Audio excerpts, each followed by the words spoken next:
How was I supposed to know the museum was closed? I'm sorry, David, but we're through.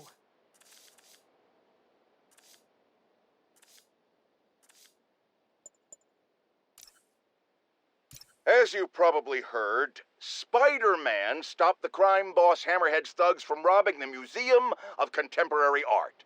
Good for him, right? Wrong! They nearly demolished the place and everything in it! They were shooting rocket launchers indoors! See, even if you assume good intentions, which I do not, this is the problem with Spider-Man. He escalates every situation into an apocalyptic disaster. What good is it to save the art from being stolen if you blow it up? Now, I realize this is pretentious, navel-gazing modern art. Soup cans and ink splatters that look like they were splashed on by a drunk elephant. But I'm not an art critic. I just know what I don't like. And I do not like that webbed menace trashing our public spaces! If you followed my career, and of course you have, you know I notched my first big bylines covering the Maggio crime families. The media's declared them dead more than once, but not unlike cockroaches, they always come back, just like they're doing now. I hear people make excuses for them. They're not so bad. They follow rules, unlike the demons or the cartels. Ha! And that's true. Until they go to war with each other. Then bullets fly, cars explode, horses lose their heads. And my Jonah sense tells me there's a gang war brewing. So hold on to your cannolis, folks. Come on, Jared, that's not an ethnic slur. I like cannolis. The Maggio, a syndicate of crime families, symbols of a bygone era. Don Fortunato, Don Cicero, Don Maggio, just to name a few. And of course, that metal-domed lunatic Hammerhead. Criminals, but ones who follow a code. Better than most, right?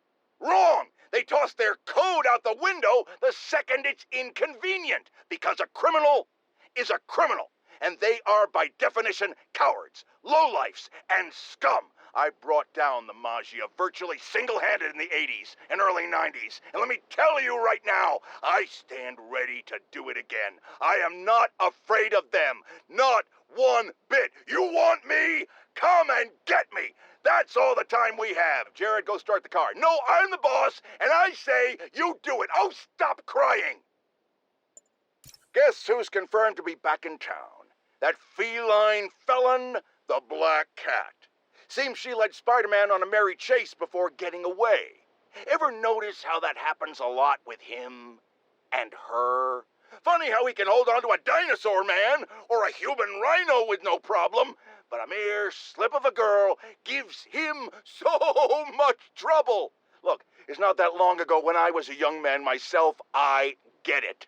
And I said a gams, a shapely derriere, a few batted eyelashes, and a hormone-addled youth can easily get hornswoggled, which is exactly why Spider-Man has no business handling this. Leave it to the professionals. We have lady police officers now. Maybe this is a chance for them to prove they're as good as men, which, I have no doubt about, but there are less forward-thinking people out there. The internet's rife with footage of Spider-Man chasing the Black Cat across the rooftops. And apparently, there are hordes of young people cheering them on. They're called shippers. No, that has nothing to do with boats. It's short for relationship. As in, they really want Spider-Man and the Black Cat to be together romantically. Or they really don't.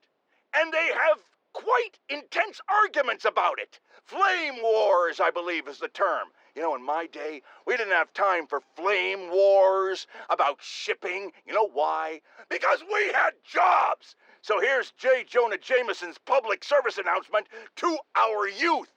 You're into shipping? Join the Navy! Bar fights are nothing new in this town. But the one that cleared out the Blackwing Tavern wasn't just your typical beer-fueled brawl. That particular establishment has, let's say, alleged ties to the Maggio.